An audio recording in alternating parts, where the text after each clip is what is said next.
social side, the convergence of departments, because we have been talking for the last 100 years, probably this convergence of departments, for nutrition or any indicator you take. For example, nutrition, you need agriculture, other departments, or similarly any indicator. So that, how do you do instead of having these silos? Thank you very much. Thank you, sir. While there is no order that has been given to me for how to have you come and speak, but just building on the theme that Dr. Mahendra Dev set out with regard to social, may I request all dignitaries and participants to kindly rise. We are honored by the arrival of Honorable Chief Minister, Visionary Leader, Nara Chandrababu Naidu garu, Shri Nara Chandrababu Naidu garu vichesaru. Manandharam kuda mana karatala dhvanla madhya variki swagatam teliyachestam. Thank you, sir. మీ రాకతో మరింత వన్నె తీసుకొచ్చారు. Thanks a lot, sir.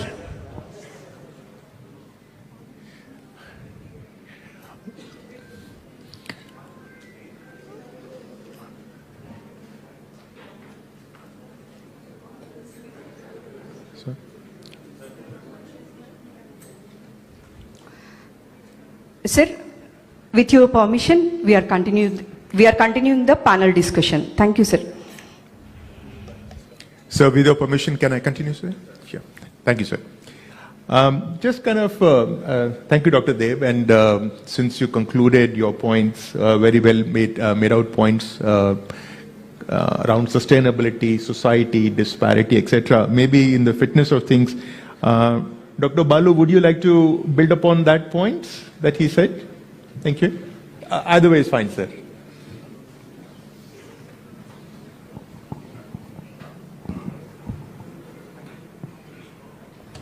Thank you so much for shifting the focus back to society and social good.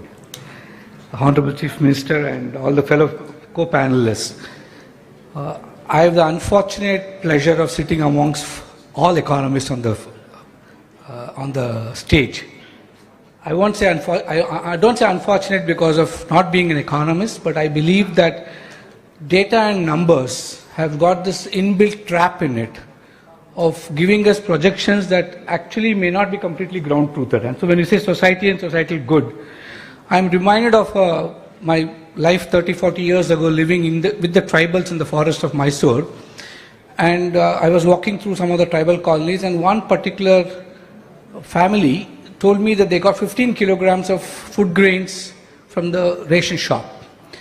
I was quite surprised because those days even, around 22 or 24 kilograms were to be allotted to the tribal families, and they only got 15, and they were happy with 15.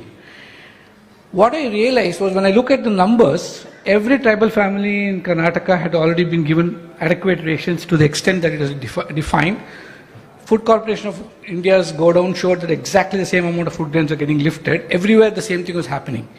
But for the tribal on the ground, that data meant nothing, because for them, what I realized, that is the first time I really understood that information alone is not enough. If information does not predict deprivation the way we have to understand it, it doesn't really complete the social responsibility of data. So to me, I think data is more than just numbers. It's possible an opportunity or the foundation to set dignity in place. And the state like Andhra, which is already looking at P4, I think the logical extension of P4 is how do you build accountability frameworks around data that establishes this principle of data going beyond an administrative resource, but looking at the foundation of dignity in governance itself. So I would add to what Dr. Dev said. And the numbers, again, all of us as economists, everybody here understands the tyranny of averages. Again, when I looked at the district numbers where I was working, the whole district was 98% immunization covered. But the entire 2% that is left out of the measurement was the tribal India I lived in. Geographical distance meant lack of immunization. Lack of immunization also meant lack of numbers in the game. And complications like this tribal colonies not getting listed as part of the revenue village gets left out of the measurement system itself completely.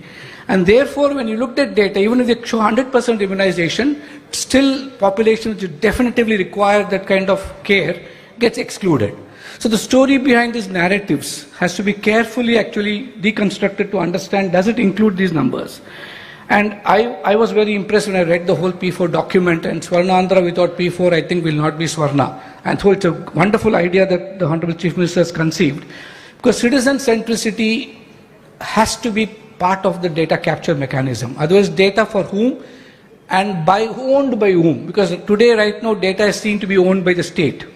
Even in the earlier discussions, we saw how we should use the law to ask for the data. But shouldn't data be actually the owners of data should actually be the citizens on whom the data is getting built itself. And therefore, when the call of Jan Bhagidari was given, I was trying to articulate how we look at citizens not as beneficiaries that is getting framed from the data that we have, but actually citizens as part of the development narrative itself, where they're partners in development. And that partnership begins from data collection. Because when you look at an Anganwadi worker, I'm talking of many years ago, or an A&M, at least I know for sure in Karnataka, she used to capture 179 independent data indicators. She's so busy writing her registers that the reason she writes her registers is a child in front of her, and that we are forcing data capture as a state to the last mile functionary to look so much at the data and not as the person for whom the data matters. And somewhere I think we need to really balance this out, because technology is available today. And what I really liked, especially when I was seeing the dashboard which is used by the Honorable CM to review, where I found for the first time the mixture of political executive with the implementing executive actually held responsible for outcomes. I think that is where the accountability of data comes in. And if we can include the citizens also, because citizens cannot be seen just as recipients of welfare. Citizens are partners in progress, and if they don't understand it from the data level, I feel we'll not be able to build a social architecture around it. So to me, the ownership of data matters, and the way I would look at it is, statistics is not just numbers. The story behind the statistics. Many times when we look at all our reports, I find that the advantage of the purpose of storytelling in narrating these numbers is a sad missing part. So along with training our data scientists in capturing data, we need to also train them in the narrative of building stories around the data. I'm not saying artificial stories, but actual stories. A lot of them are very powerful stories. And for people like me who's been in the grassroots, where stories matter, because that is where you see change. And for a system which is so used to seeing numbers, sometimes it becomes sterile and plastic. You have to actually relate it to a life. And the more we relate to life, I think that's what matters. And finally, the global positioning. Andhra is already getting to be noticed globally in every sense of the word. And so if you can build systems, as you're building different systems, if you can build systems that extend beyond human capability, we should ask ourselves, are we building systems to expand human capability as an extension of development itself, or are we building systems to replace human capability? Because increasingly the trend seems to be, in the world of AI, replacing human capability. I think it should be used to strengthen human capability, and this kind of opportunities are in data. So I think it's not the sophistication of a dashboard, because we all love dashboards, and when you look at a dashboard, it gets more and more sophisticated. But I think it is whether are we acting differently because we now have a dashboard in place. Because finally, it is not, and after being 5 years in the Capacity Building Commission, sadly I must say this, it is not the state's ability to capture alone that is real capacity. I think the capacity of the field functionaries and the executives in actually using this data meaningfully, and that is going to be the challenge, and we found that is the lack of capacity. Data capture capacity we have built now, but data processing, inferencing, and actually applying it practically in interventions at the level that matters. The day A&M actually gets back localized control of data that she is generating, I think that is the day when data will make meaning to her or him in the field, in the grassroots level. Till then, aggregation of data to the top, without disaggregation of inferences to the bottom, I think the loop is not going to get completed. So real data ownership and meaningful implication of that data ownership will come to the citizen only when the person who's actually capturing from the citizen is also the implementer of the data inference that he or she is capturing. Thank you so much, and I'll stop here. Thank you, sir. great points made with regard to data and the intersection of society and data. But sticking to the theme of data, I'll come back with some questions, sir, but just switching gears a little bit. May I request Dr. Saurabh Garg to elucidate his thoughts around data and most importantly, sir, the variety of data that we are producing, how that can be harnessed, and could AP being the lab for us to project things from here to the national level? Thank you.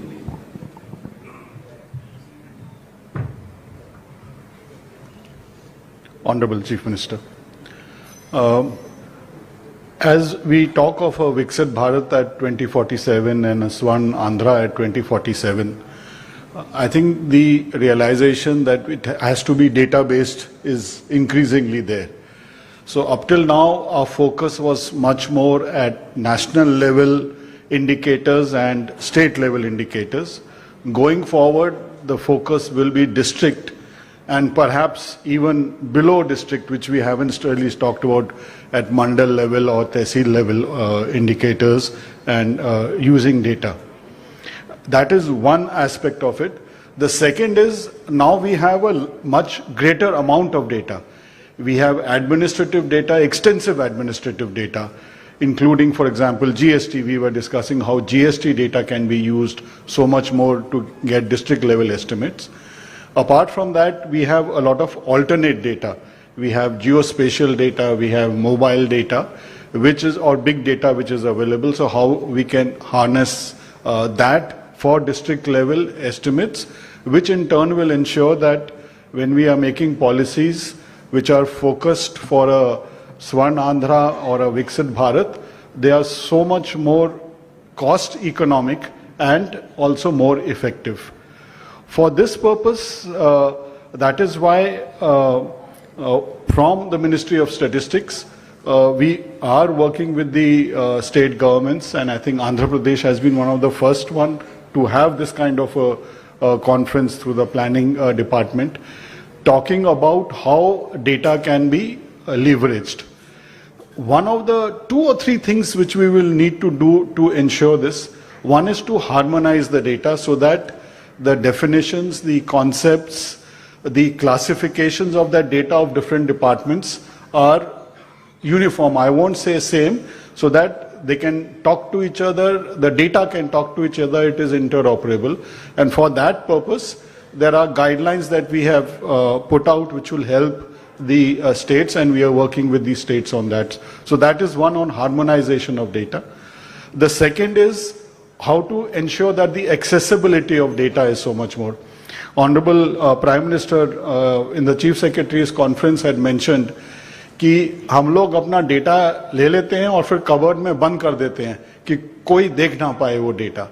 Until we use that data, we will not be able to move forward on our Viksit Bharat or on Swarnandhra.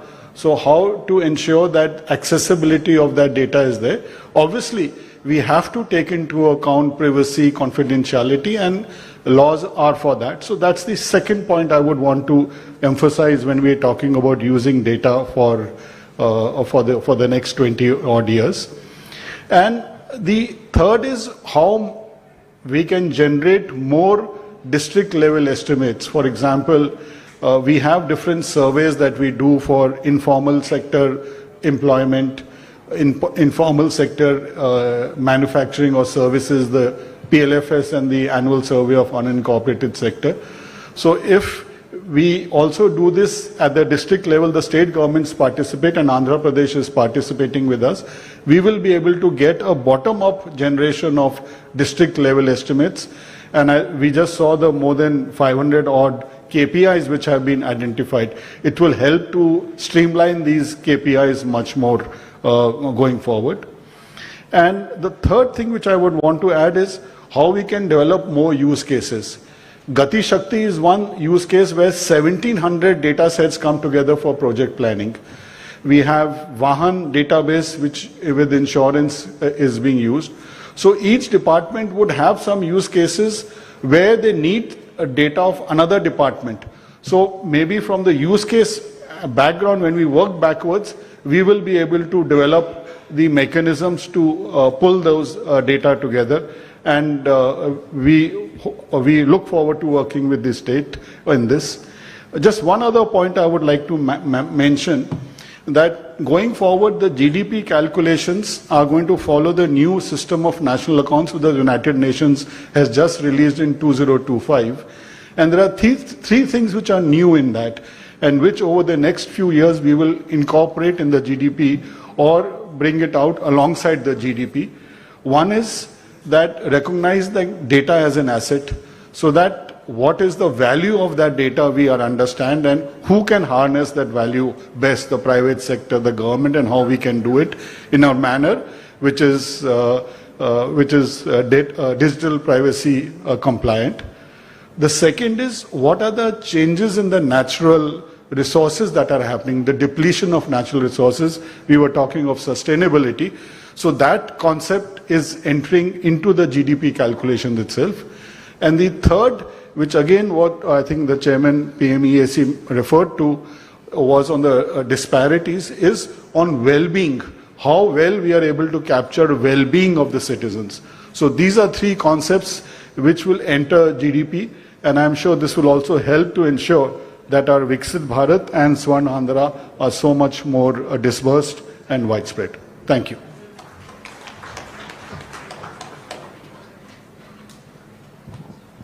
Thank you, Saurabhji.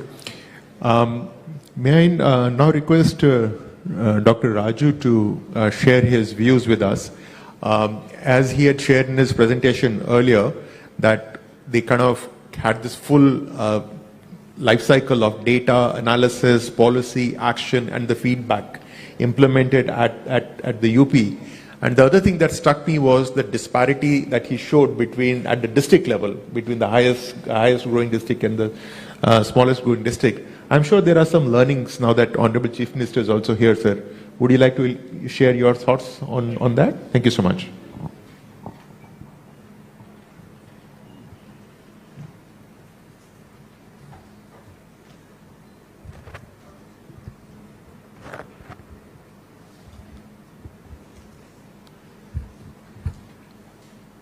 Honorable Chief Minister, senior officers and other participants, and the distinguished panel members. I know I have 3 minutes, but I take 10 seconds each, 3 small stories. Story 1, most of you are wearing a shoes or a chappals which is not fitting in because you borrowed ready-made. This is a global story. It never suits you. Human beings are different. We have a huge genetic variation, but we are all forced to fit in. Okay, I'll able to do this. Story here, because we don't have genetic data for a repairing of, designing of shoes repairs. We need to realize we can't do anything about it. Number 2, international institute called ECRISAT tried arahar dal, tuvar dal. They tried for 4 years. They went for a field experiment, very successfully in yield improvement, and they went to try it in the local villages in Telangana. They didn't like.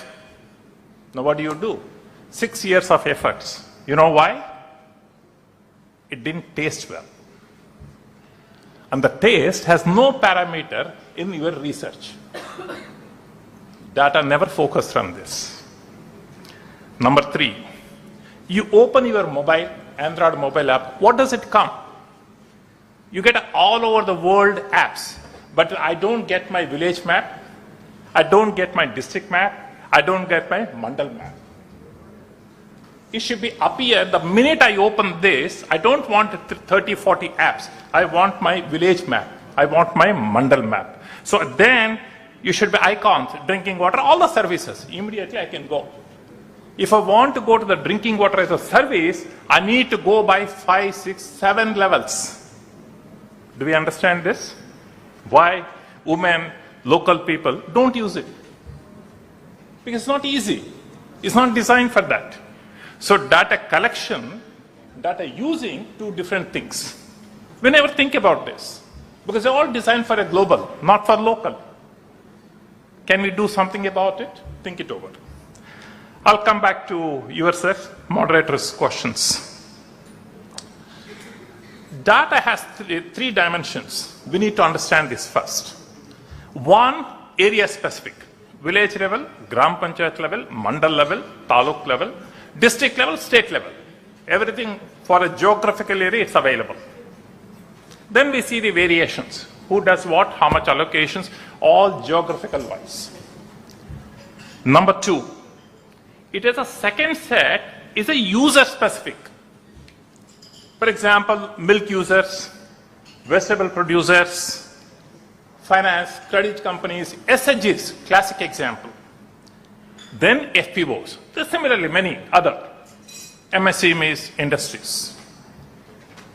Third, the social community groups, various social communities. Now, one above other is very difficult to match. If I want to know in my district what is available, area specific, user specific, then community specific, it's not available. I need to go through 6, 7 levels of layers of information. Go back to the statistics office, go back to the other ones. Why can't we impose this layers of information visually specific? I think that's one possibility. I'll come back to the second question. Let us take 28 districts of Andhra Pradesh. If I arrange them district GDP size, which one comes last? We don't know unless we see the statistics. It's not, unfortunately, same. Take same example of all the MLAs. If I arrange all the MLAs, what is a per MLA constituency per capita income? Not available.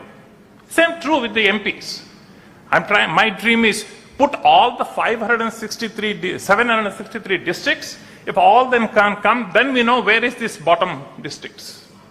And where are the bottom 545 MPs? Where are they? Well, every MPs, every MLAs in this country, same set of facilities, but why are they rare? How do we enable them? Is it a state responsibility? Is it the country's responsibility? Is the data not available? We don't have a scene. Please visualize. We don't have this scenario where we can see all the MPs are mapped and who are the bottom line MPs. And where all the MLAs mapped, where is the bottom MLAs? Why are they there?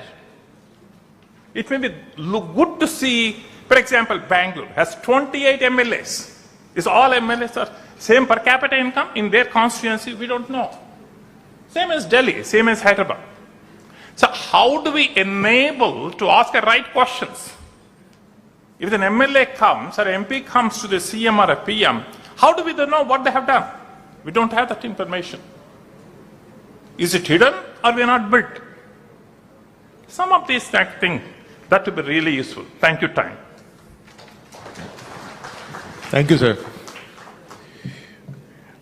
Dr. Nageshwaran, if I may just invite you to share your views, please. Since you're the Chief Economic Advisor, I request you to bring a wrap around the various points that were made. Thank you so much.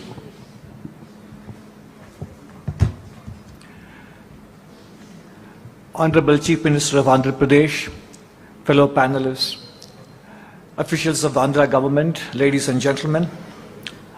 The session's theme is about data, statistics, and India's growth agenda. And if there is one Chief Minister over the last 3 decades at multiple points in time has left his imprint on the vision and execution for not only India to become a developed nation, but for his state to become the frontline state in that journey, it is our Honorable Chief Minister, Chandrababu Naidu, sir. Therefore, it is an extraordinary privilege and opportunity, sir, to be able to share my thoughts with you on this occasion. Sir, we are a data-rich society, but we still remain information poor.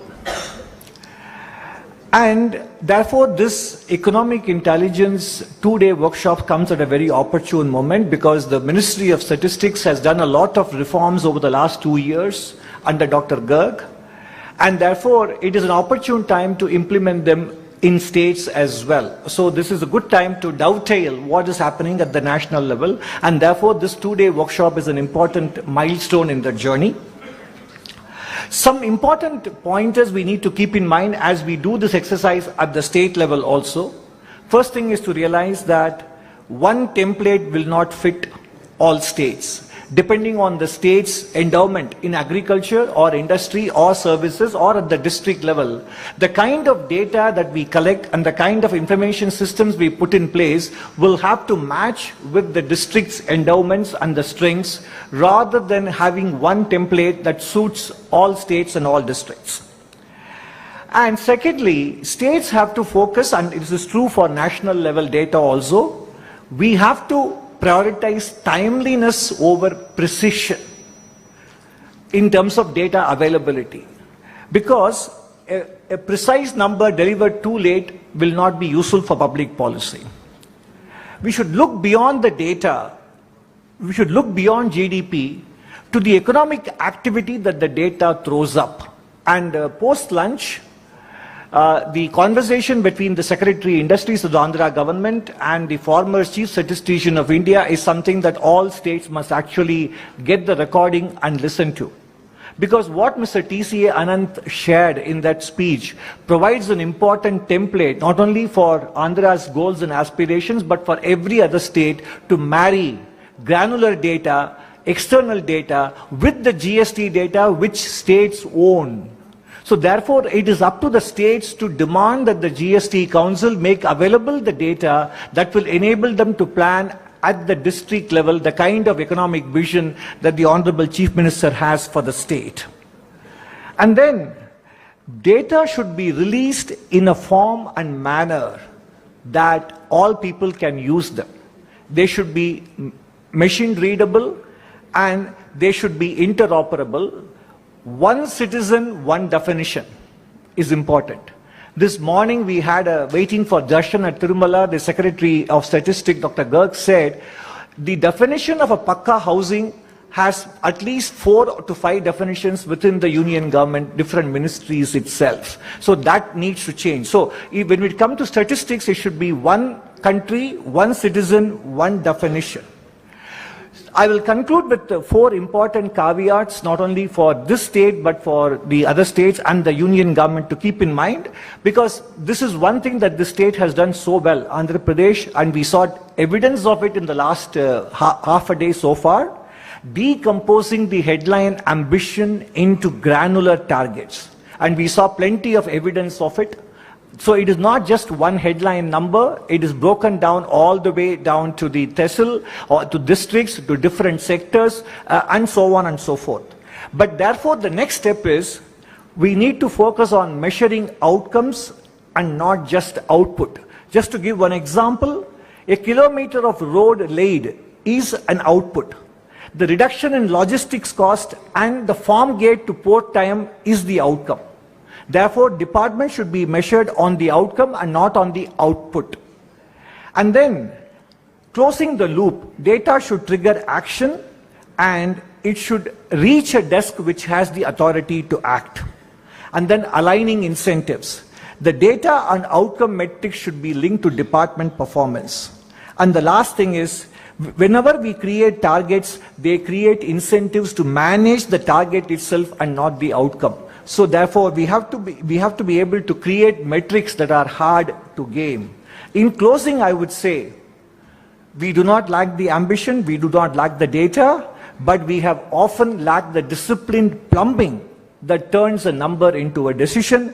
And this workshop is going to go a long way in making sure that the plumbing of Andhra Pradesh's vision is so strongly and securely laid that I expect, in keeping with its letter A, which places it at the front of the list of 28 states, will also make Andhra Pradesh the frontline state in India's aspirational journey. Thank you very much.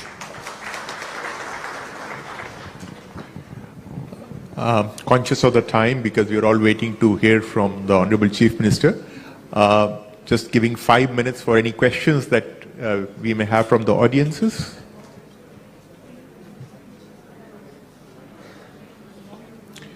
While the mic is being distributed, may I just request the panelists to, just one last one, just to conclude. If we were to just have one recommendation coming out of these discussions, right? And goes to the first line of this briefing paper, which is data as a national infrastructure asset. Because once we kind of define it, a lot of things that we spoke about here would get covered. Anybody wants to make an attempt as to what it could mean to us? Dr. Garg?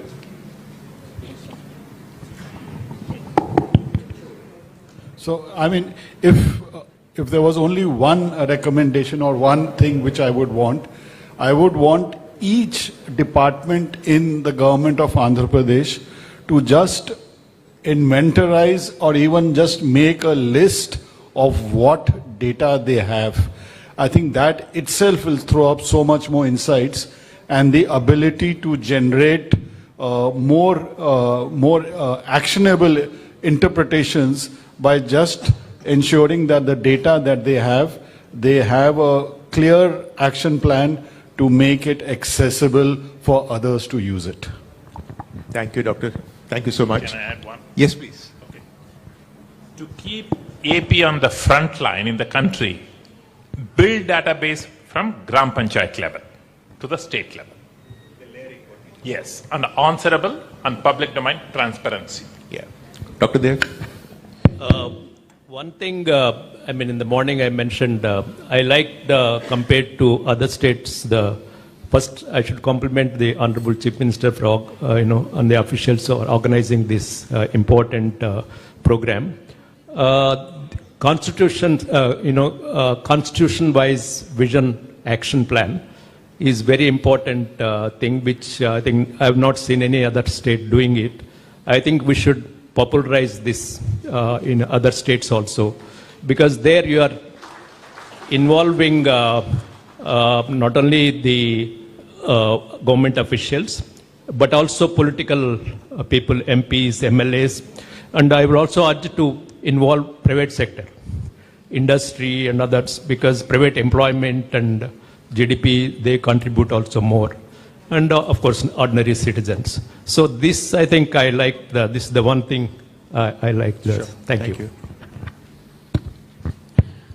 My way of looking at it would be in alignment with the P4 vision. The citizen is where the data originates first, and it ends with the citizen because actions end with the citizen. So the state should only be a custodian of data and not the owner of the data.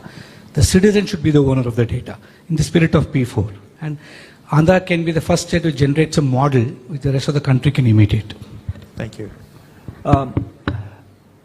Two things. Andhra Pradesh has the coastline to basically create AI insulated service sector and allied agricultural activities. So when it comes to AI insulated economy, Andhra Pradesh can take the lead. And for that, Andhra Pradesh should mine, milk, extract information from the GST data. Thank you.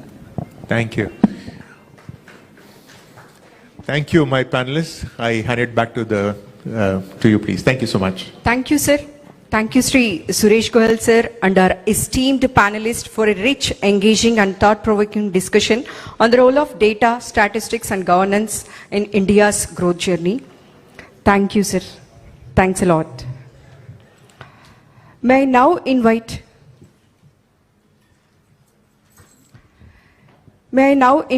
Sri Piyush Kumar, sir, IAS, Principal Secretary, Finance and Planning, Government of Andhra Pradesh, to present a brief summary of the key deliberations and takeaways from today's discussion.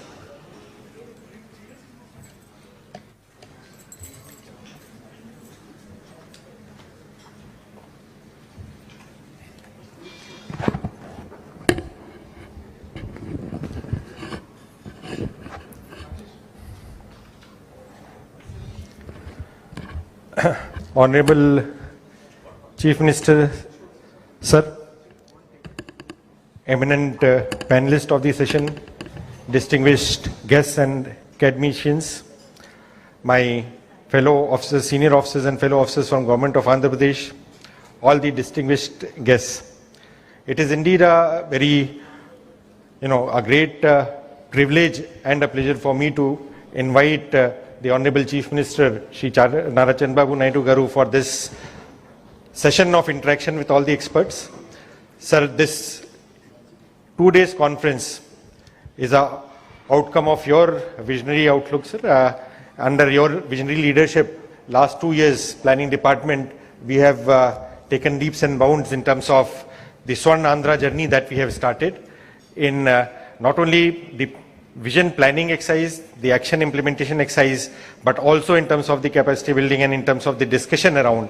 It's a unique experiment which has never been done in any state the way we have gone about in last 2 years, sir. The fact that the galaxy of experts that have gathered today bears testimony to your vision and your engagement in the economic field and economic sector, the way it has come up. Almost everybody responded to our call, and we have had yesterday evening onwards a great gathering that has been coming to this the auspicious temple city with darshan and with this conference. So once again I thank all of you, all the experts and panels who have come here, all the Government of India, Government of Andhra Pradesh secretaries and the HODs who are here, sir. So guided by your visionary outlook, we had started this journey in 24th June when we had undertaken this vision action plan. So Swarnandhra Vision at 2047 was something along with Padi Sutralu which was shared by us under the visionary, your leadership, sir. So it is best, I think the audience will also will like to listen from you about that, how we had partnered with Niti Aayog, we had taken up that journey, sir. Further to that, December 24, when we had prepared the vision plan, the next question was how do we implement it?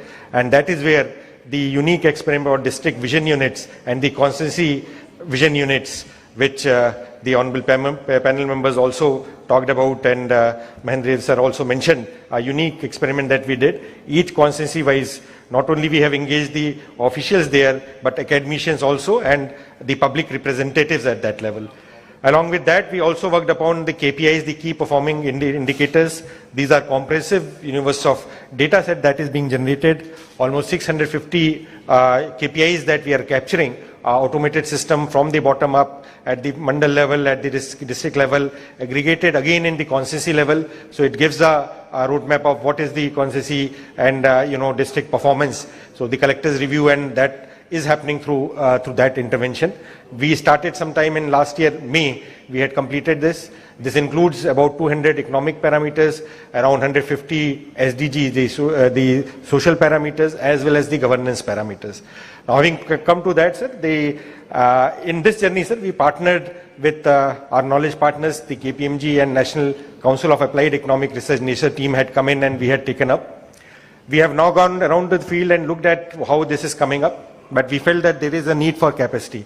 Again, Honorable CM sir nudged us and encouraged us to look at the capacity, because much of these concepts at the field level, village is the level at which it happens, and the field level officials have to be fully understanding the concept. So given that requirement, we partnered with Pehle India Foundation, who has done some work in UP also, and also Gujarat and other models. We looked at UP model also. Along with Secretary Mosby, we also discussed about the unincorporated sector survey that has to be taken up. Similarly, we also discussed with the experts from NACER side, how the data, real-time data that is being captured, how we can be using that for our now casting and a real-time review of the thing. So we have a AI task force with our internal, nearly about 20 departments which are taking up. So weather data generated in terms of electricity consumption in commercial production. Similarly, data sets on GST is a valuable data set about what are the different parameters, because a lot of things are captured there. But the problem is that we have to have a theoretical framework. The AI or the intelligence system can be as intelligent as we want to make it. The underlying themes have to be correct. Whether it is a consumption data, whether it is a production data, that we need to put it in contextually. And therefore this 2 days workshop became important, sir. As part of this engagement, sir, this is not only 2 days workshop is one component of this capacity building. We are also taking up a 90-day program where almost 30 experts we have engaged along with Pehle India team, which are going to districts. So they are in 5 zones, 5 districts that they have already covered. Each district, member of 5 experts. These are research associates and PhDs. They are going there, spending 1 week time to understand the district profile, the constituency profile. As part of that engagement, we have also requested them. So while we are capturing these hundreds of voluminous data, let us zero in. In fact, today morning session also, it was discussed that 4 or 5 indicators which will vary across the district. But what are those 4 or 5 indicators which contribute to 80% of, let's say, gross value addition? Similarly, we discussed with MOSPI, already district level, district domestic products. MOSPI has now given a framework where so far GDP was being devolved into GSDP. We are already doing as a district domestic product. And in fact, under the visionary guidance of our Chief Minister, we have gone to mandal level domestic product and constituency domestic product. So we really like experts or MOSPI and NISA to look at it. How do these, combine into, the mandal level, that aggregation of that domestic product in GVA, how we do. So these are the points that are being discussed today and tomorrow. Tomorrow again, we have 17 subsectors in our state from the three primary industrial and service sectors. So those sessions will also be happening, sir. Today morning, the sessions engaged interaction on various themes, big data analytics, how it is to be taken up. Similarly, the UP experiment. We also had our collector, Bapatla, who has, in the GSDP, the Bapatla district, though it is middle ranking, but it has jumped 8 points from 13th rank to 8th rank. So what are these strategies? So the collector could really present how the, based on the collector's reviews, the per capita GDP, where is the ranking and what are the factors contributing to GVA and where, what should be the development strategy. He could elucidate that. The speakers were also very happy with the, mesmerized with the kind of presentation, sir. So we hope as part of these 2 days exercise that we develop our theoretical framework and we prepare our field level officers into understanding this. So as part of this exercise, almost 2,000 master trainers and 6,000 mandal level officials will be training and will be monitoring. Also the content of online training will be developing based on the real-time fields, which will be available for a 6 months or 8 months review. So capacity building is integral part of that, sir. With your permission, sir, I will just 5 minutes what is the district training that is happening will show, sir, and then we will request Honorable CM to give his views. Thank you, sir.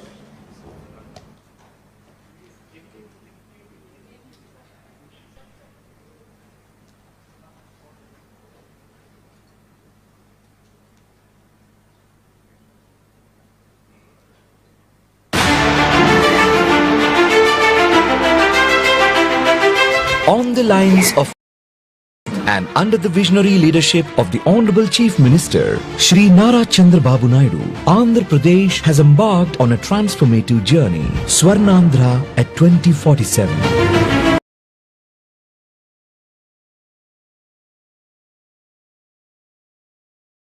Find pathway for growth. Localized vision plans translate state goals into actionable outcomes. Guided by the Padisutralu, ensuring inclusive, sustainable and future-ready development across every region. Swarnandhra conceptualizes action planning and implementation at all levels, state, district, constituency and mandal. To drive implementation, dedicated institutional mechanisms, district vision action plan units and constituency vision action plan units have been established. A robust KPI-based monitoring system tracks performance across departments, districts, constituencies and mandals, measuring progress in economic growth, SDGs and governance outcomes. To further strengthen this framework, a dedicated GSDP AI task force is building advanced economic intelligence systems, enabling real-time understanding of the economy and empowering faster, data-driven decision-making. KPIs future లో government of India ఒకటే చేస్తుంది. First time Andhra Pradesh లో మనం చేస్తున్నాం. ఇప్పుడు కూడా only state in the country. ఇప్పుడు రాబోయే రోజుల్లో ప్రాసెస్ అంతా మంత్లీ ఎస్టాబ్లిష్ చేయాలని, దానికోసం ఇప్పుడు కీ పర్ఫార్మెన్స్ ఇండికేటర్ కూడా ఎస్టాబ్లిష్ చేసుకున్నాం. ఎవరేం చేశారో it will be on record. Analytics తీసుకోవడం విత్ నో టైం. ఏ అధికారి ఉన్నప్పుడు ఎక్కడ పని చేశాడో ఒక్కసారి తీసుకుంటే ఒక క్లిక్ కొట్టి ఆటోమేటిక్ వచ్చే పరిస్థితి వస్తుంది. That is the systems we are building now. Together These initiatives are creating a governance model that is data-driven, accountable, and outcome-focused.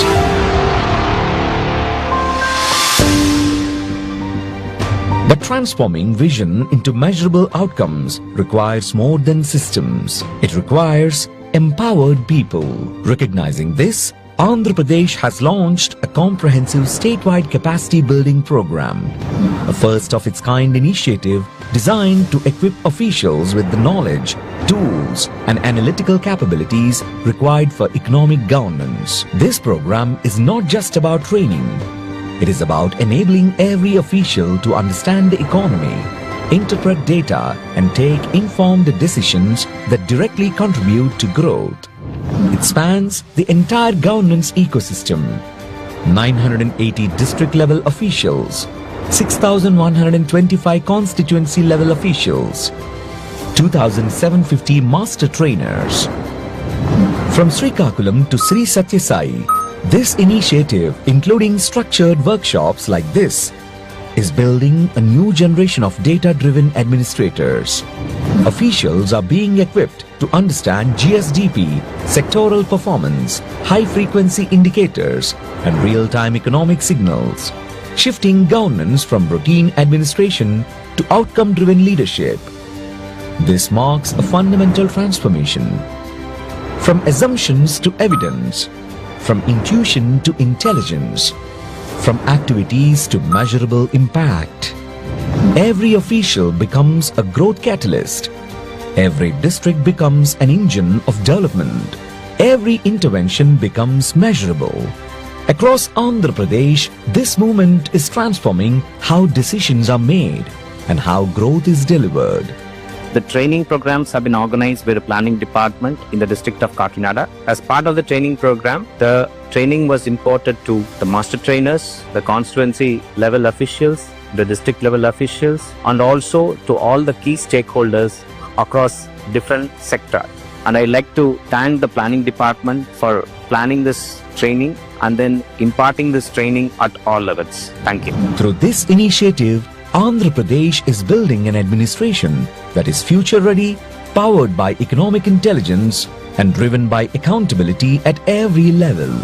From data to decisions, from decisions to development, from development to prosperity. Swarnandhra at 2047, happy in its people, healthy in its progress, wealthy in its future.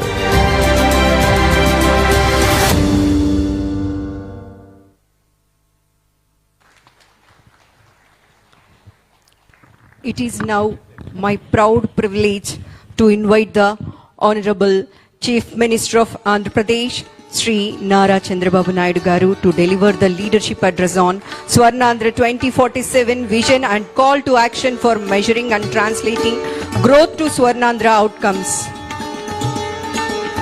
Swarnandhra Shilpi, oka rayi manchi shilpi chetilo padite devata rupam teeskoni పూజలు అందుకున్నట్టు మన స్వర్ణాంధ్రని తీర్చిదిద్దే visionary leader Shri Nara Chandrababu Naidu garu ఇప్పుడు మాట్లాడబోతున్నారు. Thank you sir.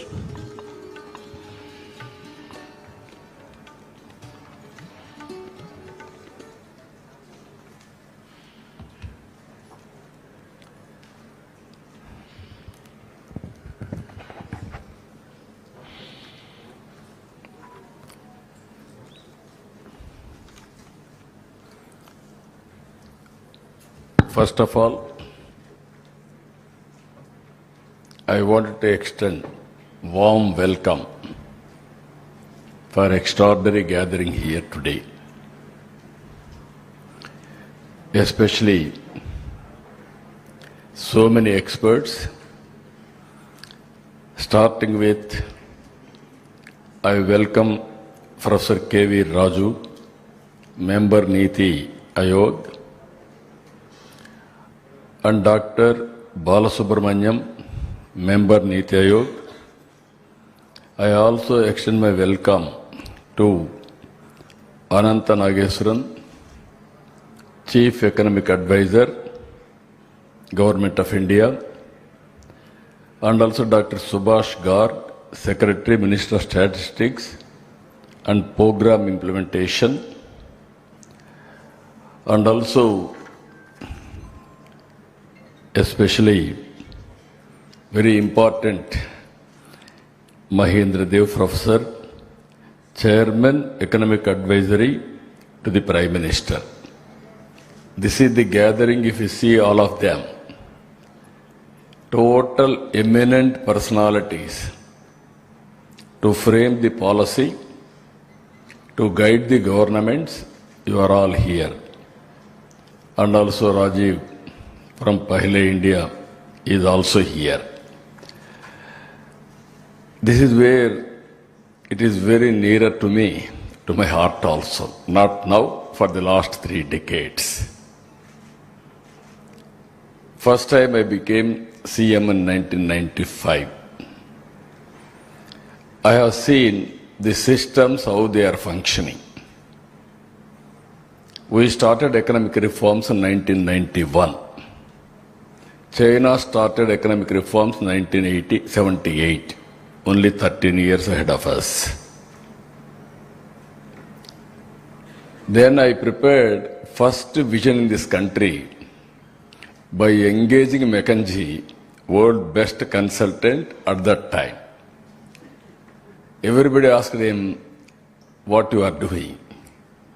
Some people criticized me. I prepared Vision 2020. 2020, there is a meaning also perfect vision. Then everybody told me, it is not 2020, it is only Vision 420. I faced that criticism also. But at one stage, at that time he was only a scientist. After retirement, Abdul Kalam came to me, he asked me how we prepared. I want to prepare vision document for the nation. Then I called him. We had a lunch meeting. We explained all the details. Up to that time, if you see, technology is not matured. I started IT. Nobody imagined why I am talking about IT. Then I started IT, first time, internet revolution has come, world has become a global village. Before that, what America is doing, we don't know. After 3 days, 4 days, we used to know in papers, late news. That is where I networked with Bill Gates. I asked his appointment. Then he told me, I don't have any work with politicians. First of all, that is the impression about politician. Politician does not know anything. Why should we waste our time? We are business people. Then I told him, I am having something to share with you. Give me 10 minutes. With great difficulty, he told me, you come, join in cocktail party. Today, at least, if you join cocktail party, we are having some credibility. Nobody will believe. At that time, if you join immediately, we will be branded as party in that angle. So I told him, then with great difficulty, he gave me 15 minutes. Always, we are also very strong persons among us. At that time, one of my secretary, very strong secretary, what all I say, he will put it on presentations, everything. Then we prepared one of the best presentation. Then I gave around 14 to 15 slides, not more than that. Always, I believe, 12 to 15, maximum around 15. I gave my vision. After seeing my vision, he told me, I entirely agree with you. What can I do for you? I don't have any work with you. If at all you are willing, you cannot ignore India. India is very strong in 2 aspects. One is we are strong in mathematics. 0 innovated by Indian. Second one, British, they took even my Kohinoor diamond, but they left English to us. These are all deadly combinations for IT. He entirely agreed with me. You are 100% right. We will work together. Then I asked him, if you are having any flexibility, you start your Microsoft Development Center in Hyderabad. He told me, we are in only Seattle. I don't have any plans as on now. Let us work. I didn't leave at that stage. Then I went to Seattle. I met him in Davos. Finally, he came to Hyderabad. He started his development center. In development centers, Nadella Satya, employee of that development center, has become president of that company. That is the initiative our Indians are having. Earlier, I am only the person to go to Davos. Continuously, I used to visit all these things. This is only history. Technology, here also, all of us has to understand. In the beginning, our Indian politicians or bureaucracy didn't understand technology, underestimated. We had at that time VSNL, BSNL monopoly, public sector. Great statesman, Vajpayee ji. I forced him. I had a good political clout also at that time, 35 MPs. That also helped me. He also made it very clear. Then we paid liberally for all shareholders dividend. Then we have gone for reforms. Even my opposition at the time, they used to attack me only one thing. We are all asking pump set. You are talking cell phone. How can you justify? Then I used to tell them, we need cell phone, we need pump set, I am working for both. Today you are watching AI, data centers, quantum. We are in different league. That first mover advantage for India. Today I can say very proudly, we missed agriculture revolution. We missed industrial revolution.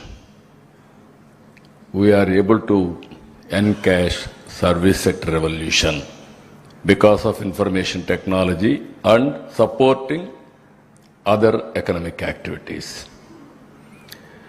Now, all of us are here.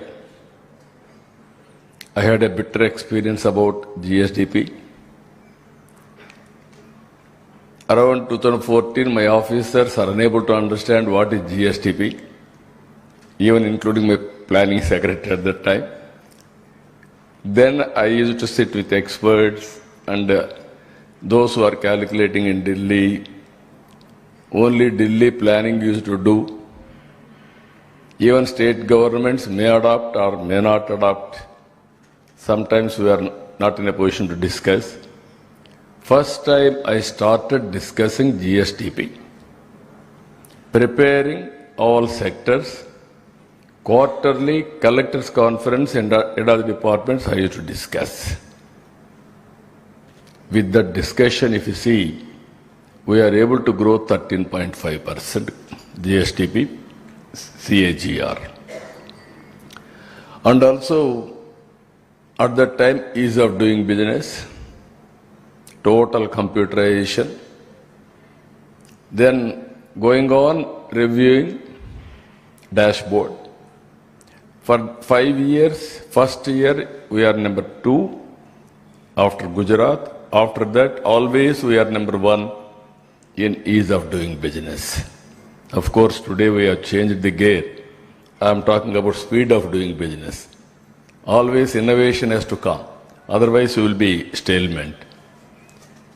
In this, I am very happy I have heard about your views. Data.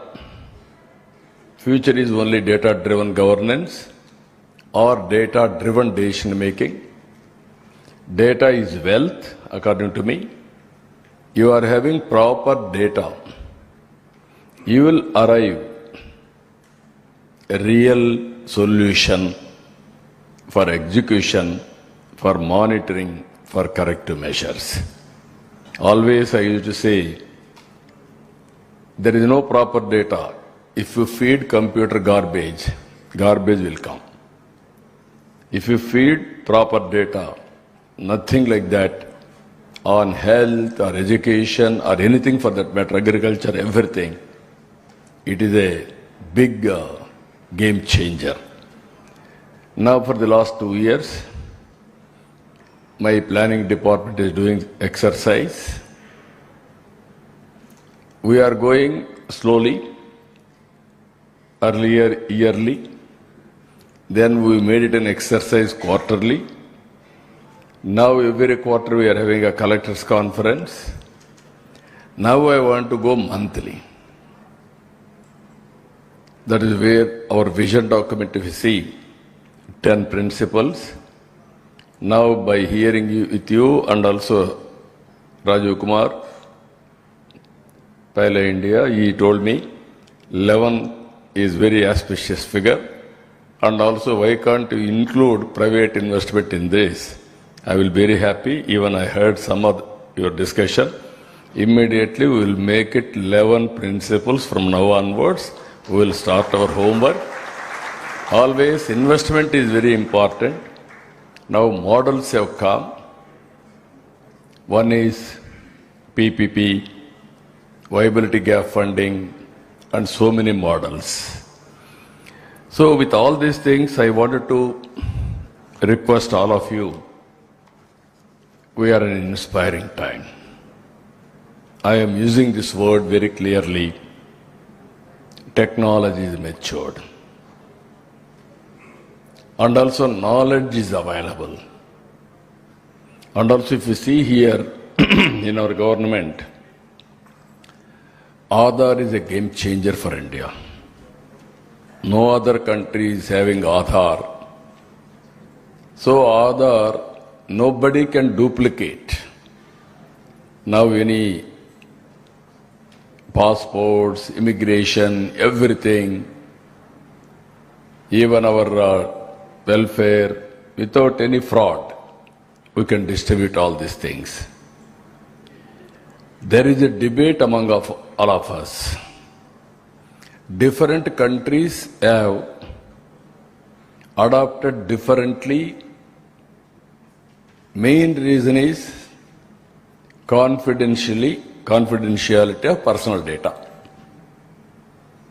We are not in a position to differentiate confidentiality of personal data, even today, according to me. Now, GST, it is online for every citizen.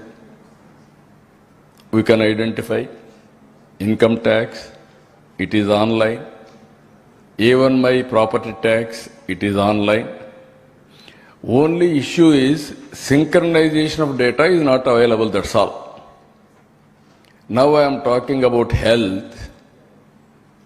One best project, Sanjeevani project.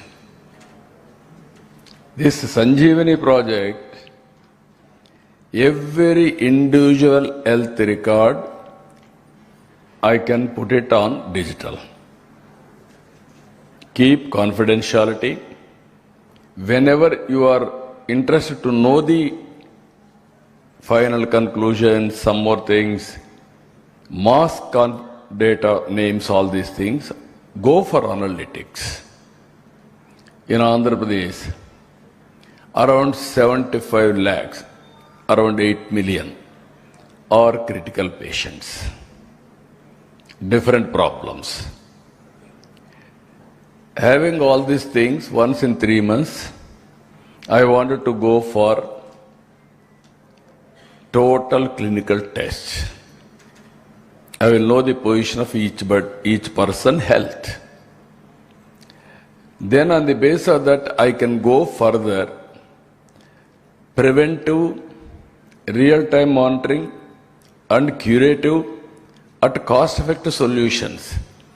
I wanted to integrate yoga, meditation, pranayama. Sometimes if you see, Always mind is the biggest problem for anybody. Not now, from the beginning I am quoting secret book. What is secret book? You wanted to achieve a vision, it will register people like you. I will approach, or otherwise you will search for stakeholders. We are all common in mind. We will gather together some point. Some people wanted to commit crime. They will search for criminals. They will gather together to get it done. Some people wanted to have a evening party. Those who are all there, they will join there. This is life. I have seen very clearly. There is nothing secret in it. Now PM, Honorable PM, he wanted to do always something, innovation. So many innovations are coming. So what I want to tell all of you, you are all different walks of life, very eminent persons. Here we established data lake. In data lake, all historical data we have kept in warehousing, data center. Present data will come to data warehousing. Data lake it will come. In data lake, I am using AI. So that I want to go for different modules for application. Simultaneously, we got an idea aware.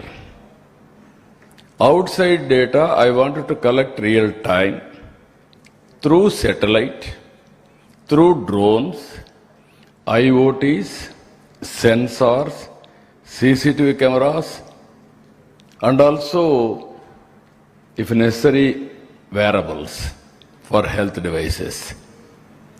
Then all data will come, wind quality or air quality, wind direction, even sometimes surface water, water bodies, what is the water available, groundwater, even prediction of monsoon.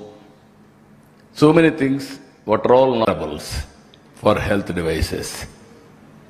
Then all data will come, wind quality or air quality, wind direction, even sometimes surface water, water bodies, what is the water available, groundwater, even prediction of monsoon. So many things, what are all knowledge is available, we are putting there, around 40 parameters. Real-time data is flowing, all my files, everything, funds, everything we are earmarking. By integrating all these things, I want to communicate to the last mile for action. That is another thing I am doing. That is Manamitra, WhatsApp governance. Around 1100 services we are providing real-time, online.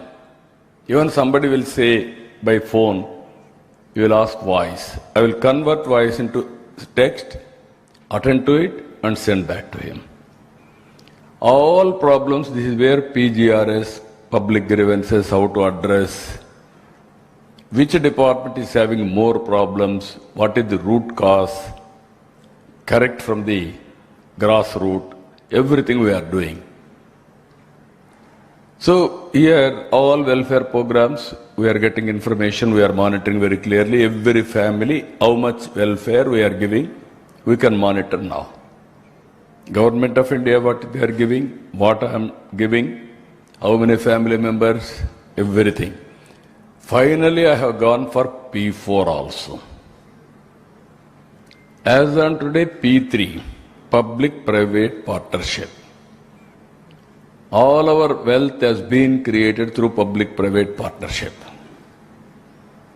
Either road, or power project, or airport, or railway station, or more and more people are becoming billionaires. Relatively, poor and rich is dividing sharply. That is not good for the society. There will be heart burning. What type of society you wanted to create? Some people are not. Yesterday, I went to one home. Two sisters. SC. When I went to that family, his sister, Tulasamma by name, she was physically handicapped and dumb. She cannot talk, she cannot converse, everything. Then another woman, Pushpamma, she is looking after her. Her husband died 15-20 years back. She had 3 children. 3 children, being a labor, she has to look after. And she has to look after that sister who is totally unfunctional. She cannot converse with outsiders also.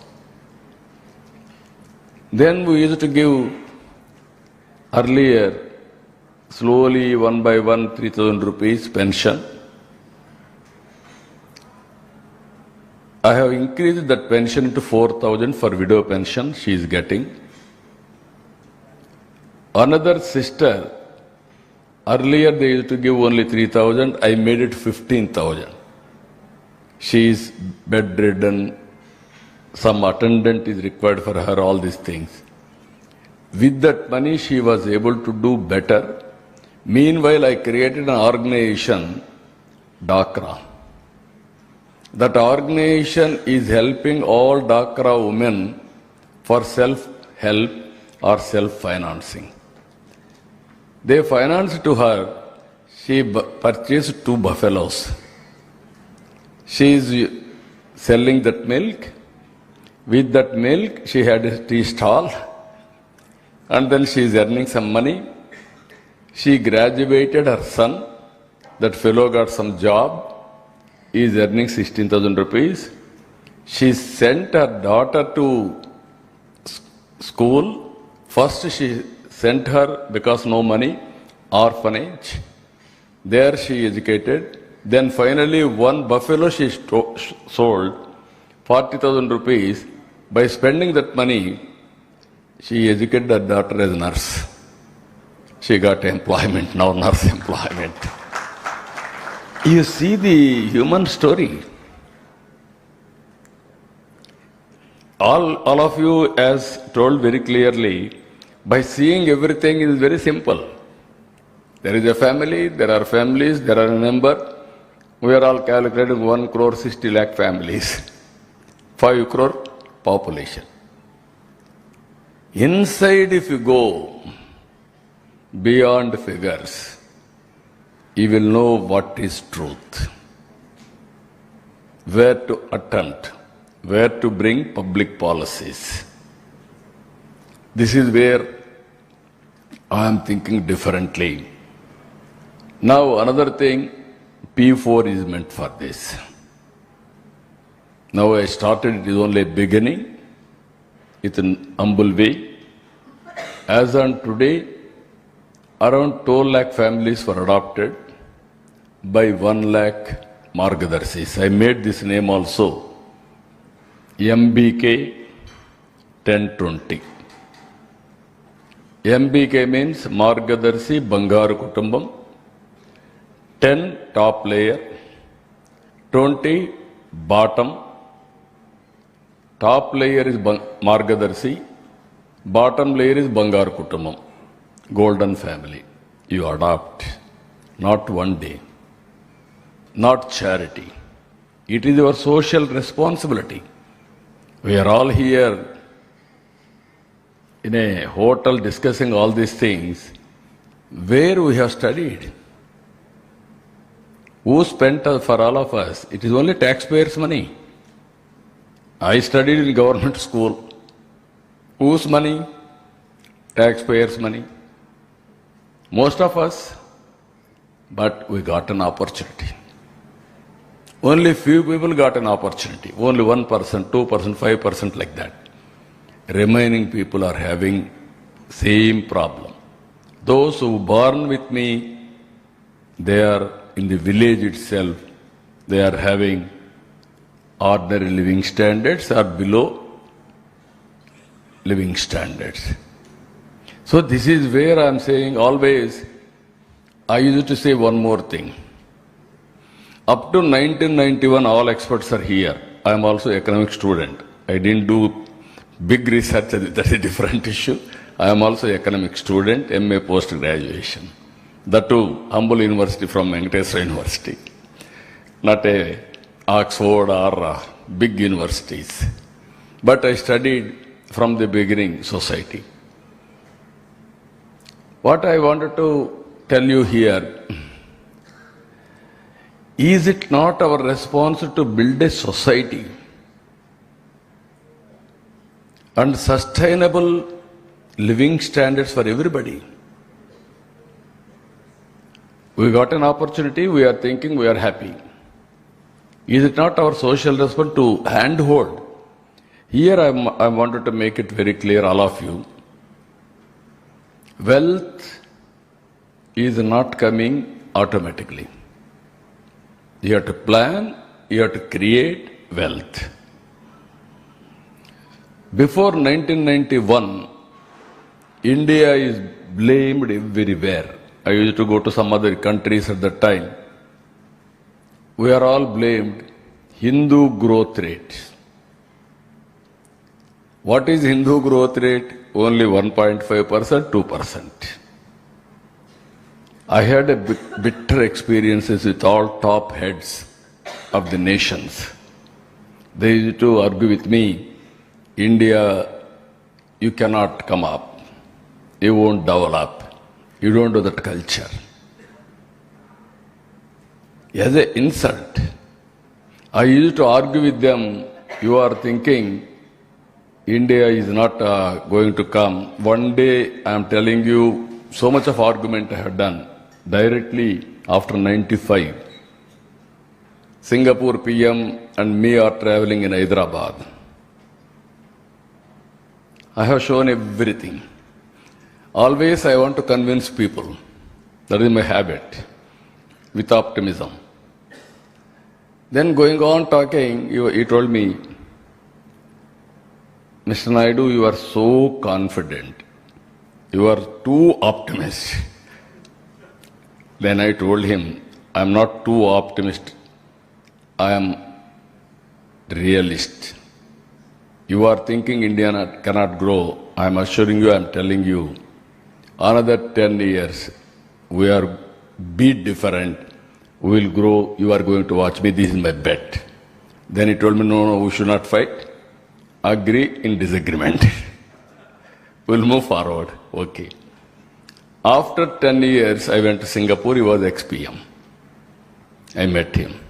Then he told me, on that day, I remember today also, we had a bitter exchanges. I realized India is moving very fast. He told me on that day also, I am not against India. We wanted to see India should grow. In this region, India, if both India, all countries will grow, then small countries like us will have better safety and security. That was his argument. So what I wanted to impress upon you, we have to create a society. Everybody should have better living standards in this country. That is where MBK I am asking. Continuous process of hand-holding top people and bottom. Someday, Bangaru Kutumbam will become Margadarsi. Margadarsi will become Bangaru Kutumbam. Various seasons. We are all talking. I have seen Jamindars. In childhood, I have seen big brands. Today, that brands are not there. All big brands vanish. New brands have come. Only some brands are still relevant. So with all these things, I want to ask all experts here. All other things, I did not explain what is agriculture, what is industry, what is service sector, how it is going to transform. It is a matter of time. We have set in 11 principles now, one more I have added.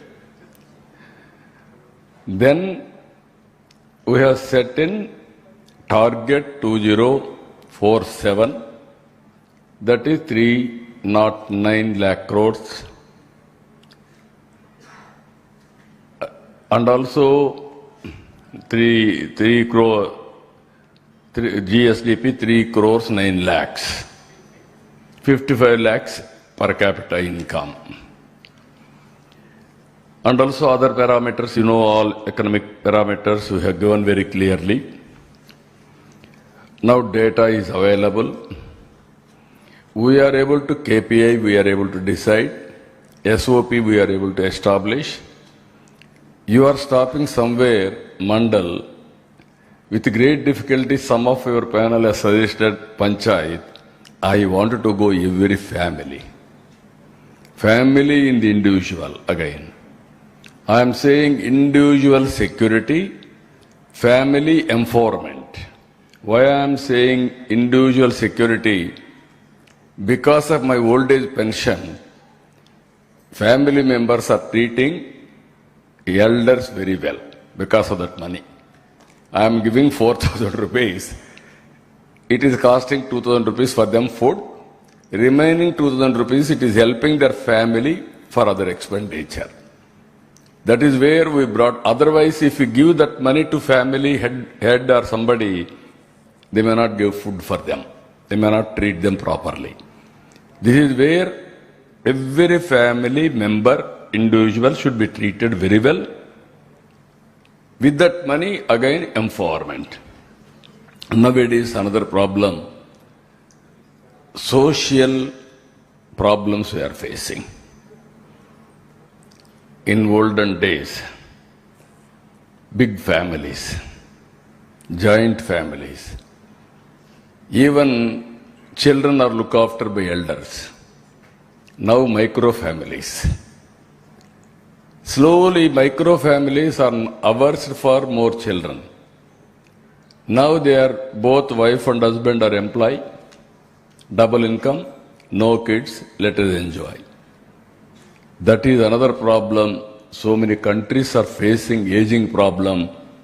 If we cannot address population management, one day India is going to face same problem. Already South India we are facing.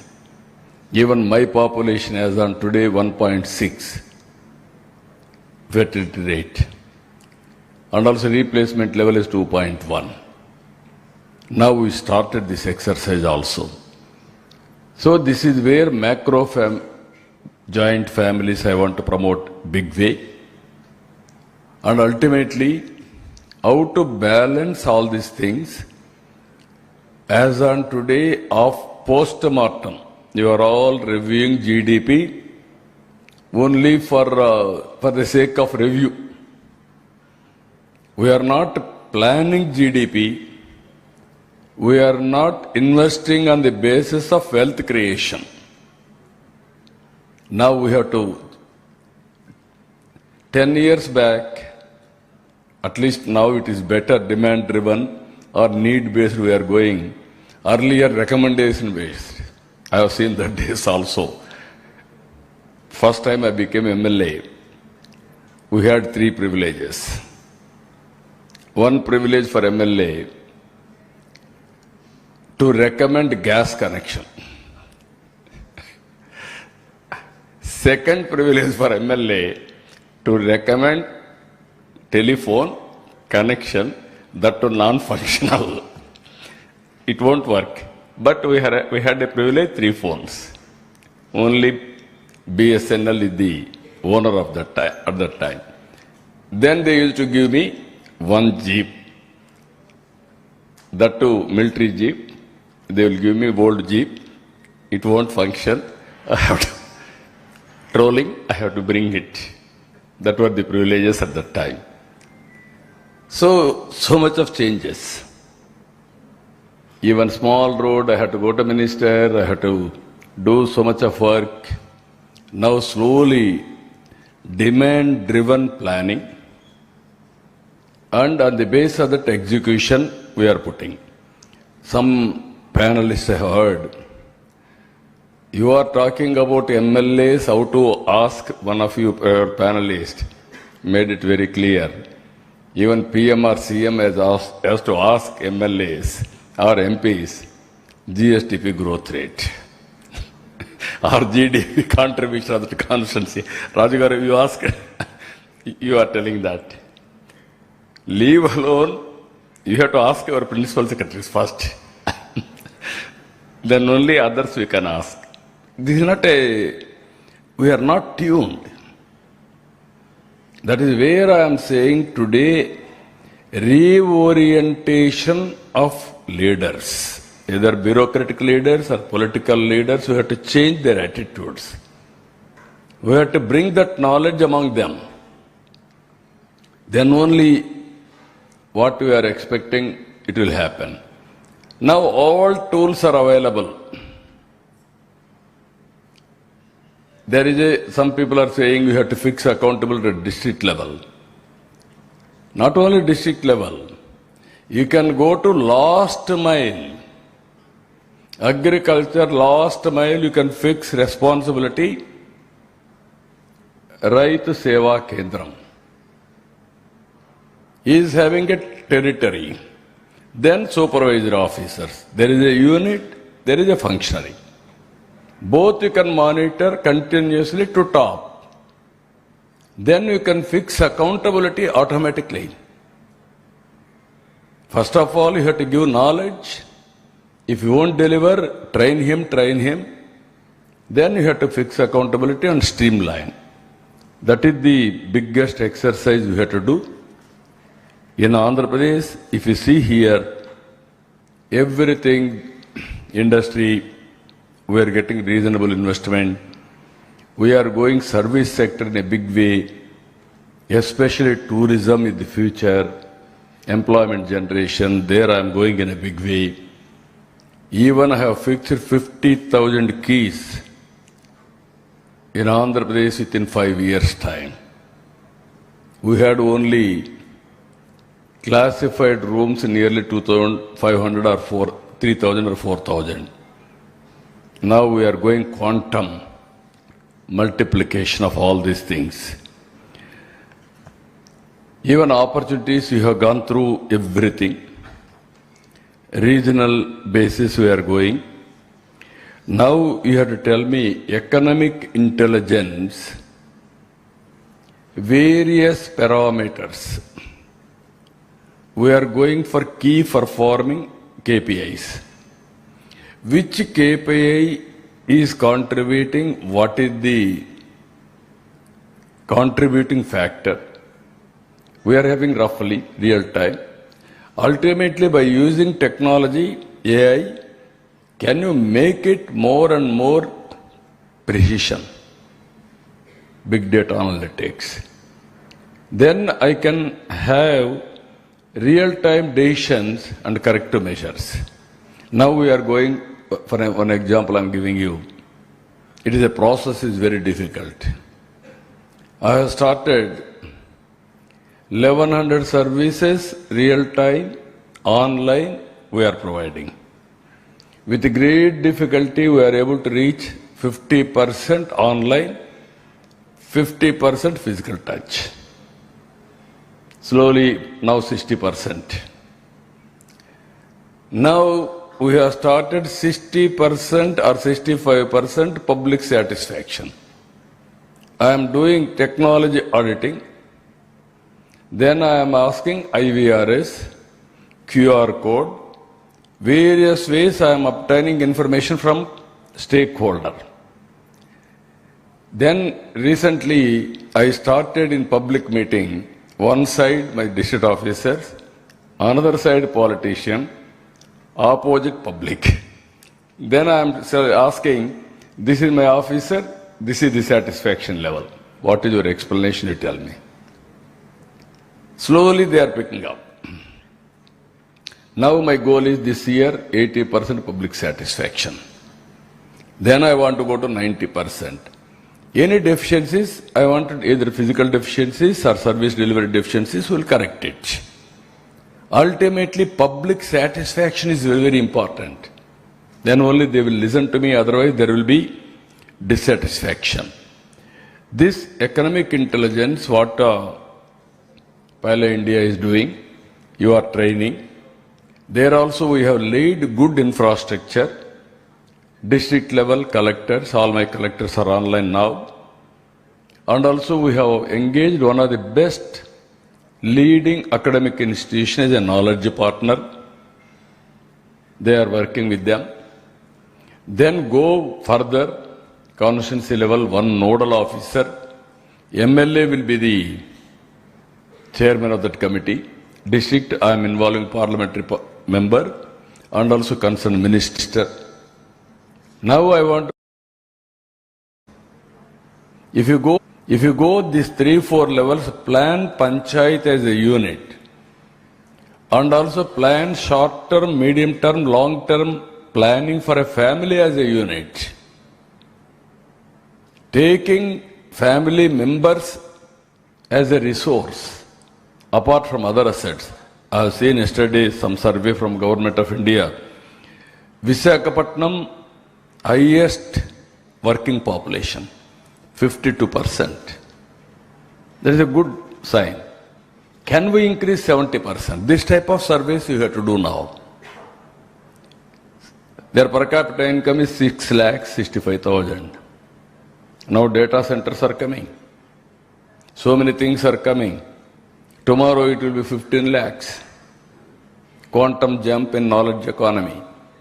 This is where I am asking all of you, GST or otherwise, our various touch points. Wherever there is a touch point, you can collect. Now, your Ministry of Statistics, I am having this a big doubt. Even information age, continuous census. What is the meaning? I don't know.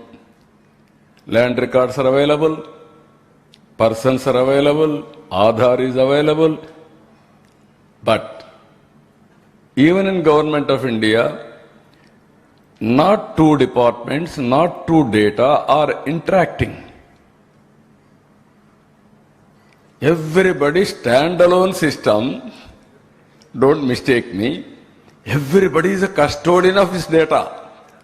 PM is right. Once you are having data, you are thinking, this is mine, I don't want to share anybody. Then credit. Everybody is thinking, if I share with him, he will do better. Then credit goes to him, not me. This is the attitude. How to break it? This is the biggest challenge, attitudinal problems. I am telling you one more thing. This is the biggest exercise for me. You have to guide me, all of you intellectuals. I am a politician. Leadership, leadership, leadership. Leader has to deliver. Leader should be holistic. Trust is important for everybody. Credibility. If I talk something, people should listen to me. They don't trust me, they won't listen to me.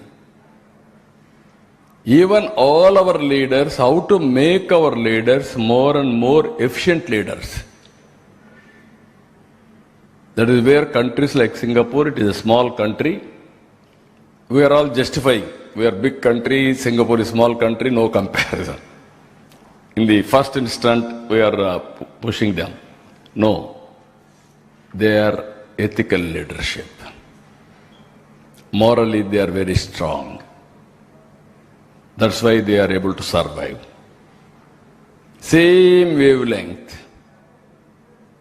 PM to last mile, same wavelength. They will talk same wavelength.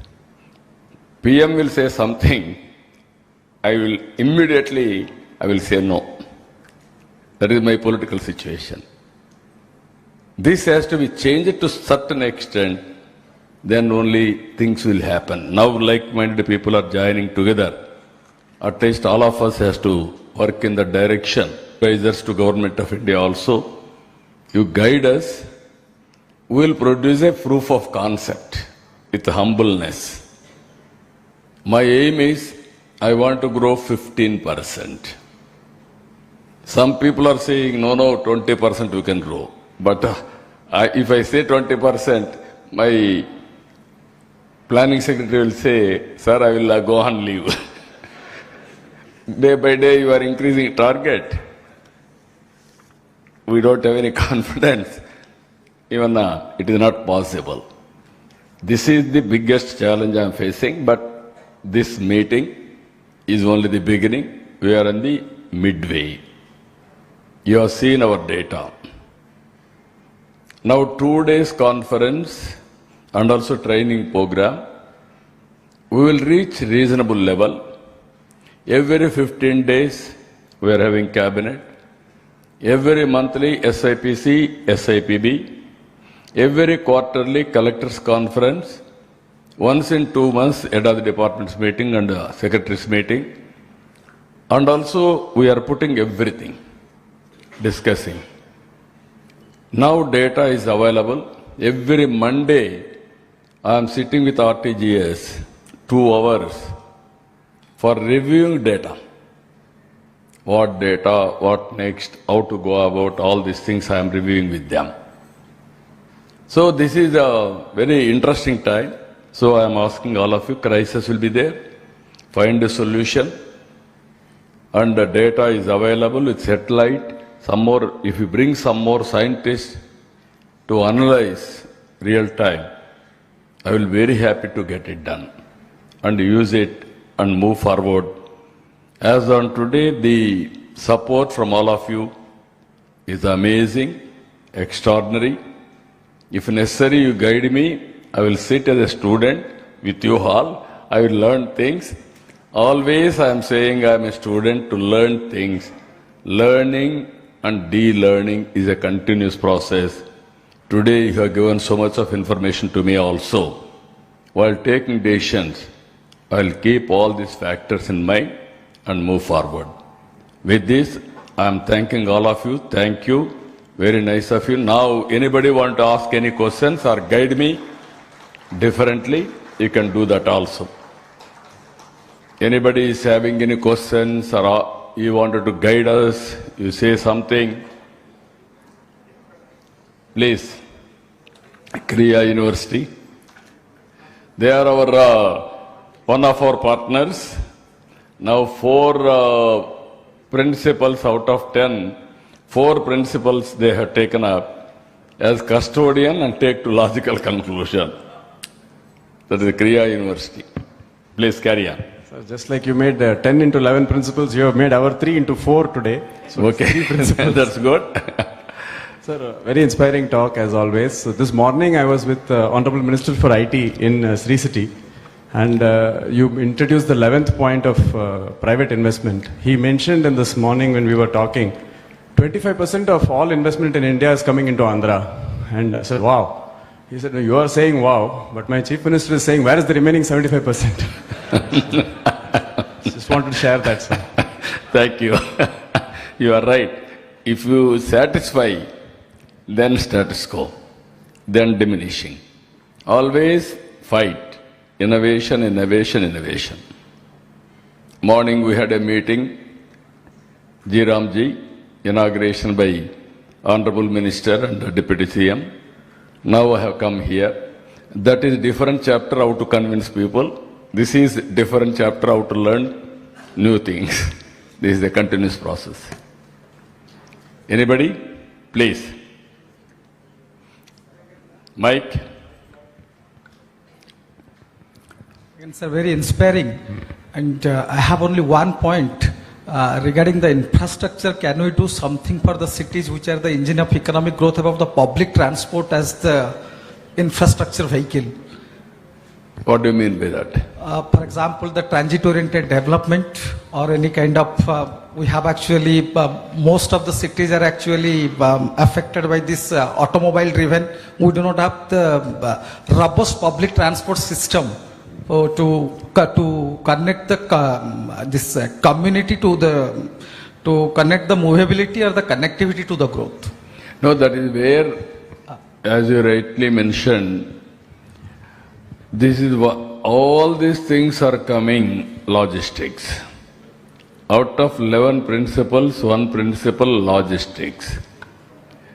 In village road, state highways, national highways, connecting to port, connecting to marketplace, connecting to airport or railway station, and also seamless integration of all logistics.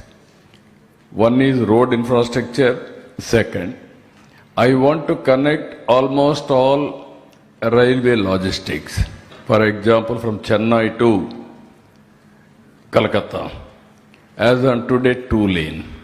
I want to go 4-lane, broad gauge, so that I can run super express, speed trains, cargo, everything connecting to port. Then third one, every 1 hour I want to have an airport. From here, anywhere, Tirupati airport, 1 hour. Or Kadapa airport, that area 1 hour. Another airports are coming like that. Within an hour, I want to go to airport, hub and spoke model. Then ports.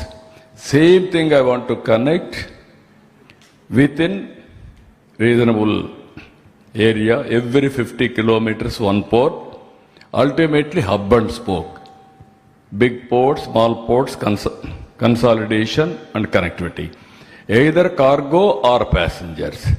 I want to go 100% green energy. Country is going to produce 500 gigawatts of energy. I am going to add 160 gigawatts of green energy from Andhra Pradesh. That is our motive. With all latest technologies, even everywhere charging stations, and ultimately petrol, diesel has to go, even sustainable fuel has to come. As you rightly mentioned, every connectivity, passengers, all my buses will be air-conditioned buses, public transport, tomorrow. It is not much difference, only 5% or 10%. It makes no difference in India, 46 degrees temperature. Even poor man will go comfortably anywhere and enjoy that comfort. That is where things are happening. Everything is possible provided all of us has to work together. Yes, sir. Tell me,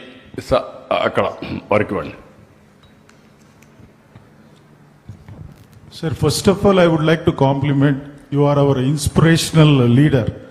That I've seen many insights from you. Sir, we are putting so much of initiatives, but at the grassroots level, do you think each and every family members and individuals are able to understand your efforts? That has to be reached, because you are talking about satisfaction index where you stand 65%.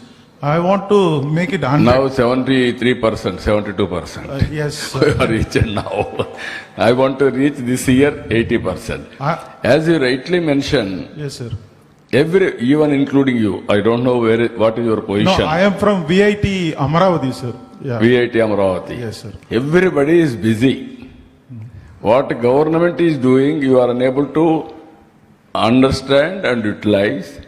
Or how to do government, you are not in a position to contribute. You are an academic institution. Yes. That is where I am saying everybody is expecting what nation has given to me, what you have to give me. What I have to contribute for the nation, nobody is thinking. That is the biggest challenge for all of us. For common man empowerment, if you realize this, even you are also common man till yesterday. Now you got an opportunity to run an institution, that is VIT. Common man is not aware of all these things. He is ignorant. Yes. He is not following. Morning to evening he is busy. Even if you tell, he may not understand. But how to make him to realize? Yeah. Even 8% of population are not having connectivity. That means bandwidth. Some people are not having smartphone, not even phone.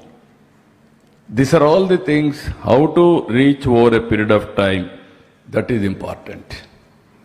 It is a continuous process according to me. I am talking, going on meetings, I am talking. Slowly it will percolate.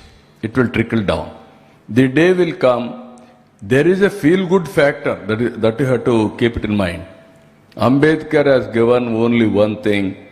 For every citizen, only one vote. Women or men, weaker section or richest or billionaire also is having only one vote. Even poorest man is having one vote. That common sense is working.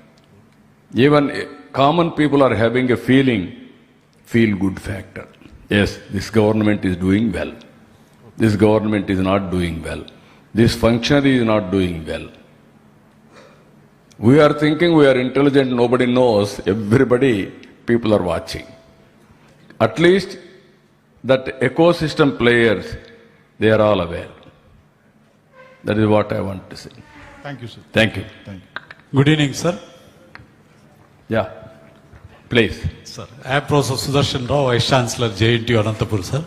Sir, your idea to take the database from even Mandal, Panchayat level to the family level is extraordinary, sir. So in that process, you need a huge number of emulators or trainers, master trainers. So in this process, I would request you to consider the huge student base of the universities in mapping these data related issues, sir. This is one request from my side. No, all universities has to use their students for this type of exercise, even project report. Yes. How they are going to mingle with society, we have to do that. Yours is a technology. Some universities social sciences. Some universities are economic.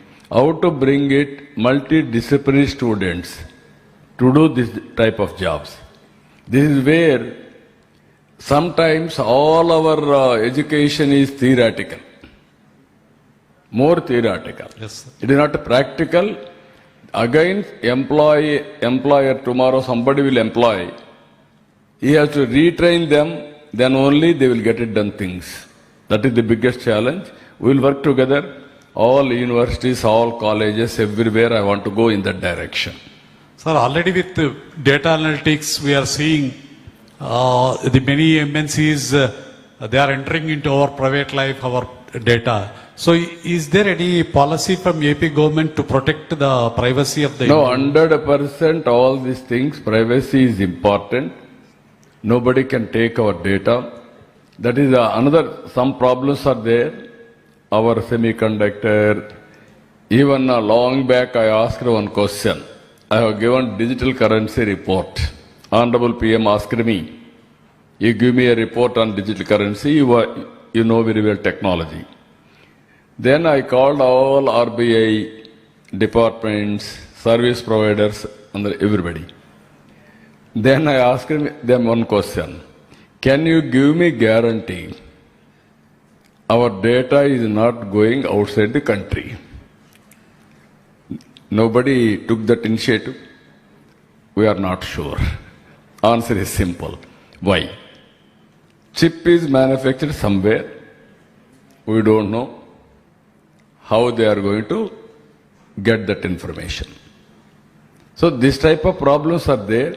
That is where, as far as possible, even China has built their own systems over a period of time. We have to build our systems. Checks and balances, cyber security, use your knowledge, move in the direction, keep our data with our safe data centers, everything we have to do. Please. Mike. Sir, good evening, sir. My name is B. Ramesh from AP SPDCL, sir. AP? AP SPDCL, sir. Yeah. యాక్చువల్గా vision 2020 అన్నప్పుడు మీరు ఏదో అన్నారు, అట్లా కాకుండా మనం prove చేసుకున్నాం sir. ఇప్పుడు స్వర్ణాంధ్ర 2047 కూడా మనం ఖచ్చితంగా డెఫినెట్లీ విల్ అచీవ్ సార్. ఎందుకంటే ఒక చిన్న ఎగ్జాంపుల్ చెప్తాను సార్, నా పర్సనల్ ఎక్స్పీరియన్స్. 2.5 years బ్యాక్ మా పాప బీటెక్ ఎక్కడ చేయించాలన్నప్పుడు అందరూ వెల్లూరు విట్టు SRM చెన్నై అన్నప్పుడు నేను ఒక్కడిని మాత్రము అమరావతిలో జాయిన్ చేయించాను సార్. ఎందుకు అక్కడ జాయిన్ చేస్తున్నా అడిగారు సార్. నాకు హోప్ ఉంది, అది డెవలప్ అవుతుంది అని చెప్పాను sir.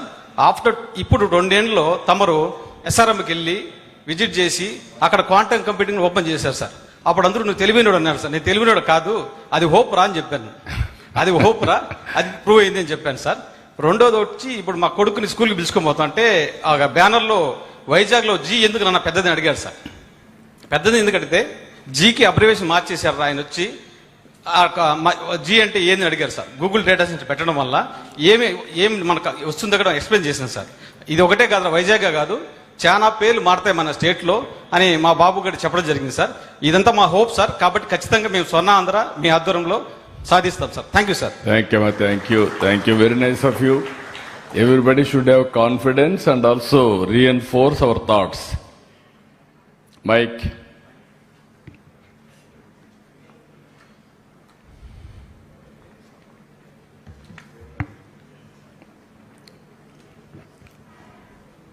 Sir, Please. Hello. Myself, Dr. Pradut Kumar Sanki from SRM University, Amravati. Everybody knows about your visionary leadership, and I feel is that one of the chief minister in our country who is thinking the technology beyond even 2047. But with that thoughts, as you have already taken initiative for data center, as you know, sir, without hardware we cannot go far beyond. So as a hardware initiative, we came to know that you already have initiated, but do you have anything in your mind to set up a fab lab, any of our growing university near in Amravati? If you could highlight some of the things on that. Yeah, you are right. Always hardware and software both has to go together. Which is first, which is second is the question mark. Long back, deregulation of telecommunication sector has come. All these years, India has become a service provider, not a product developer. Recently, Honorable Prime Minister has asked BSNL, TCS, University of Madras, and also one startup company to go for 4G. Within no time, they are able to do it. Now 5G, 6G, 7G is a matter of time. If you are having money, you can roll out. When I started quantum mission, how to go about, no clue. Then I called IBM, TCS, and also L&T. Then immediately we clinched it, partnership, everything. December, quantum computer is coming. After that, I called quantum computer parts manufacturers individually. 3-4 meetings. They have made it 5-qubit model in Amravati. Now, within 2 years' time, we are going to manufacture quantum computers from Amravati. It is going to happen. Then we are going to supply for the global community. Same thing, data center. Data center has come. Now all supporting components we are going to manufacture. Now another thing, semiconductor.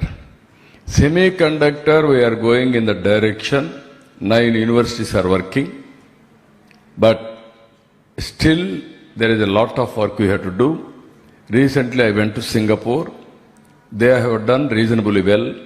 I asked all ecosystem players to come to Andhra Pradesh and study how to associate. I asked them, they are coming now. Visakhapatnam or some other place, if you have ideas, either academic institutions and business and governments, wherever public policy we are prepared to do it, wherever there is a money needed, we will finance. Ultimately, we have to innovate. Even yesterday, I have gone to Sri City, Hero Motors. That is also a story I told them. Around 2014-15, they committed to other state. Then I asked him, you have to come here. No, sir, we have committed. One day, they had a marriage in their family. All the way I went to their marriage. I embraced them. Now you are coming. Then they said, sir, how? No, this is the better place, you have to come. Then finally they decided to come to Sri City. 600 acres of land I have given. Yesterday, battery they are going. In battery, everything they are able to manufacture, only one critical component, it is coming from China. I asked them, or we are not in a position to do that. Sir, we don't have any clue, but some people are doing. We will also work it out, we will come back. So once your mind is working towards that, day will come. How China has done? Exactly 25 years back, I went to China. I toured total China, parts to parts everywhere. At that time, they are not fluent in English. They asked me, why can't you send some lectures to us? That were the days. IT, we are better than them at that time. All of a sudden, IT, products, everything, they have gone very rapidly because their systems are their procedures. So that is where it has happened now. So with all these things, what I am saying, keep it in mind, universities, academic institutions and business people and governments, we have to work together and reach in the direction. I am very happy. Your enthusiasm, congratulations, all the best. And at the same time, some people are having travel plans also here. So we have to move in that direction. So finally, we will conclude. Anybody wanted to contribute in future, be in touch with us. With this, I am thanking all of you. Thank you one and all.